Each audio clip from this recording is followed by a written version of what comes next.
ये समय है कि हम अब उठें मसीह के लिए और आगे बढ़ें और दृढ़ हों परमेश्वर के वचन को लेकर और अपने आप को देखते रहें कि हम कैसा जीवन जी रहे हैं।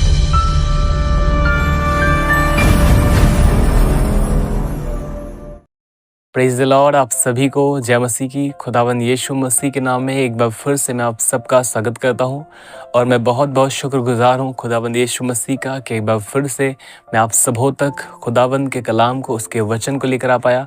और आज हम परमेश्वर के वचन में से जो सीखने जा रहे हैं, हमारी लाइफ के लिए एक बहुत महत्वपूर्ण संदेश है कि हमने इस चैनल को केवल इसलिए स्टार्ट किया है। हमारे इस चैनल का स्टार्ट करने का मकसद केवल यह है कि हम लोगों तक परमेश्वर के वचन को पहुंचा सकें, ताकि वे लोग जो मसीह में बढ़ना चाहते हैं, मसीह में उनकी और अधिक सहायता हो पाए, और अधिक वे परमेश्वर के साथ चलने वाले हो पाएं, परमेश्वर के साथ चलने को उनको और अधिक प्रोत्साहन मिलने पाए, ताकि मसीह की देह सब बातों में उन्नति करती जाए। हमें अपनी लाइफ में बहुत सारी बातों को लेकर एक मसीह होने के नाते सावधान होने की ज़रूरत है कि हम उन बातों को लेकर अपने मसीह जीवन में सावधान हों, क्योंकि इन बातों के विषय में परमेश्वर के सेवकों ने, प्रेरितों ने, परमेश्वर के चेलों ने अपनी लोगों को और कलीसियाओं को सदैव चेतावनी दी और सिखाते रहे कि हम मसीह में जब हैं, हम प्रभु पर विश्वास करते हैं, तो हमें सावधानी पूर्वक अपने जीवन को बिताना है। पौलुस जब इफिसियों के कलीसिया को लिखता है तो इफिसियों के कलीसिया को वह लिख कर बताता है। इफिसियों 5 अध्याय उसकी 15 आयत में वह कहता है, यहाँ पर देखिए क्या लिखा है, इसलिए ध्यान से देखो कि कैसी चाल चलते हो, निर्बुद्धियों के समान नहीं पर बुद्धिमानों के समान चलो। पौलुस कहता है ध्यान से देखो कि तुम कैसी चाल चलते हो। यह बात हमारे लिए बहुत ज़रूरी है कि हम ध्यान से अपनी चाल चलन को देखें कि हम कैसी चाल चलते हैं। वह दूसरों के चाल चलन के विषय में ना बात कर रहा, वह बात कर रहा कि तुम अपने आप को देखो कि तुम ध्यान से देखो कैसी चाल चलते हो, और निर्बुद्धियों के समान नहीं परंतु बुद्धिमानों के समान चलो। हमें बुद्धिमानों के समान जीने के लिए बुलाया गया है। और जब आप मत्ती में पढ़ते हैं 25 अध्याय में, वहाँ पर जो दृष्टांत यूज़ किया गया है, वहाँ पर 5 मूर्ख और 5 बुद्धिमान कुमारियाँ थीं। जब दूल्हा आया और उन्हें ले जाने पर था, तो उसमें 5 कुमारियाँ जो उनके पास तेल कम हो गया था, वे उस विवाह के घर में ना जा सकीं, परंतु वे जो बुद्धिमान थीं, जिन्होंने अपने साथ एक्स्ट्रा ऑयल ले रखा था, वे उस घर में प्रवेश कर गईं। बुद्धिमान व्यक्ति परमेश्वर के वचनों को अपनी लाइफ में स्टोर करता है और उस वचन के अनुसार चलता है, परमेश्वर की आत्मा को अपनी लाइफ में लेकर चलता है, परमेश्वर की आत्मा के अभिषेक को अपनी लाइफ में लेकर चलता है। और बुद्धिमान जीवन जो व्यक्ति है, वह बुद्धिमानी से आगे जब चलता है, पौलुस कहता है कि तुम ध्यान से देखो कैसी चाल चलते हो। हमें अपनी लाइफ में हर दिन अपने आप को देखते रहना चाहिए कि हम कैसा जीवन जी रहे हैं और कैसी चाल चल रहे हैं। यह हमारे लिए बहुत ज़्यादा ज़रूरी है कि हम जब मसीह में हैं, हम कैसी चाल चल रहे हैं, इस चाल चलन पर हमें ध्यान देने की ज़रूरत है। क्योंकि हमने ऐसे बहुत सारे मसीह लोगों को देखा है कि जो अपने मसीह जीवन को लेकर सावधान नहीं है, वो चौकस नहीं है कि वह कैसी चाल चलते हैं। इसलिए आप देखेंगे उन्हें बहुत प्रकार के पापों में जाकर वो डूब गए हैं और मसीह से पूरी तरह अलग हो चुके हैं। और जब आप अपने आप को ध्यान से देखते रहते हैं कि आप कैसी चाल चल रहे हैं, तो आप सदैव अपने आप में से हर एक उस बुराई को, हर एक उस कमी में से आप देख पाएंगे कि उसे आप परमेश्वर पास ले जाएं, ताकि परमेश्वर आपकी मदद करे और आप वहाँ से निकलकर खुदावंद के साथ चलने वाले हो पाएं।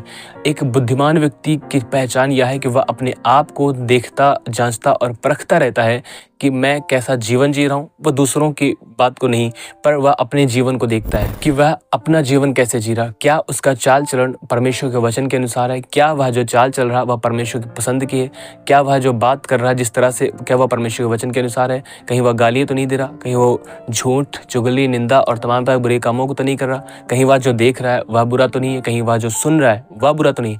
हर दिन वह अपना चाल चलन परखता है, जांचता है और देखता है क्या मैं बुद्धिमानों के समान चल रहा हूँ या फिर निर्बुद्धियों के समान।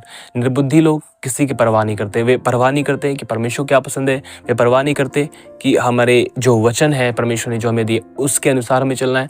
वे अपनी इच्छा को पूरा करने के लिए जीते हैं। वे चाहते हैं जो उनको पसंद है वह करेंगे। पर बुद्धिमान व्यक्ति सदैव अपने आप को देखता है और कहता है कि मैं वह चाल चलूंगा जो परमेश्वर को पसंद है। जब हम अपनी लाइफ में संघर्ष कर रहे होते हैं तब हमारे लिए खतरा नहीं होता है। हम अगर अपने आत्मिक जीवन में संघर्ष कर रहे होते हैं, अपनी आंखों की लालसाओं पर संघर्ष कर रहे हैं, या फिर किसी भी बात में हम संघर्ष जब कर रहे होते हैं, हमारे लिए खतरा तब नहीं होता है, क्योंकि उन खतरों में हम परमेश्वर के पास जाते हैं। लेकिन हमारे लिए खतरा तब होता है जब सब कुछ ठीक होता है और हम मसीह में चल रहे होते हैं और तब हम असावधान हो जाते हैं। हम कई बार अपने जीवन को लेकर गंभीर नहीं होते, फिर हम देखते हैं कि सब कुछ ठीक चल रहा है और हम बहुत बार भटक जाते हैं। ऐसा ही बहुत बार बाइबल के अंदर आप देखने को पाएंगे। जब दाऊद युद्ध पर लड़ने के लिए उसका टाइम था कि वह युद्ध पर जाए, वह लड़े, वह अपने घर पर बैठा था और वह आराम कर रहा था। वह छत के ऊपर टहल रहा था। उसने वहाँ से एक लेडी को देखा, वह नहा रही थी और उसने देखकर अपने मन में वासनाएं की और उसने उस लेडी को बुलाया और उसने उसके साथ व्यभिचार किया। और उसके बाद जब आप बाइबल को पढ़ेंगे, सुलेमान जब उसके पास सब प्रकार से कोई युद्ध नहीं था, कोई लड़ाई नहीं थी, वह पूरी तरह ऐशो आराम से रह रहा था, उसके पास सब सुख समृद्धि थी और सब सुख समृद्धि होने के बाद वह अन्य जातीय स्त्रियों के पीछे पड़ गया, वह बुरे कामों में चला गया और भटक गया, परमेश्वर के वचन से भटक गया और परमेश्वर से अलग हो गया। और जब आप रहोबियाम के विषय में पढ़ेंगे, आप बाइबल के अंदर पढ़कर देखें, 2 इतिहास 12 अध्याय उसकी 1 आयत, वहां पर देखिए क्या लिखा गया है। यहाँ पर लिखा गया है, परंतु जब रहोबियाम का राज्य दृढ़ हो गया और वह आप स्थिर हो गया, तब उसने और उसके साथ सारे इज़राइल ने यहोवा की व्यवस्था को त्याग दिया। जब राजा रहोबियाम दृढ़ हो गया, उसका राज्य दृढ़ हो गया, फिर उसने क्या किया? उसने और उसके साथ उसकी सारी समस्त प्रजा ने, सभी ने यहोवा की व्यवस्था को त्याग दिया। दाऊद कब गिरा? जब सब कुछ ठीक था। सुलेमान कब गिरा? जब सब कुछ ठीक था। रहोबियाम कब गिरा? जब सब कुछ ठीक था। ऐसे बहुत सारे एग्जाम्पल्स आप बाइबल के अंदर पाएंगे। जब सब कुछ ठीक था, सब कुछ बेस्ट था, उसके बाद ही लोग परमेश्वर से अलग हो गए, परमेश्वर से दूर हो गए।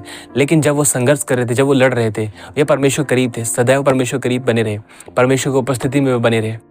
हमें अपने आप को हर दिन जांचते और परखते रहने की ज़रूरत है कि हम जो जीवन जी रहे हैं, जो हम चाल चलन अपनी लाइफ में जी रहे हैं, जिस हिसाब से, क्या वह परमेश्वर के वचन के अनुसार है या फिर हम निर्बुद्धि लोगों के समान कुछ भी करते रहते, कुछ भी बोलते रहते, कुछ भी सुनते रहते, कुछ भी देखते रहते हैं।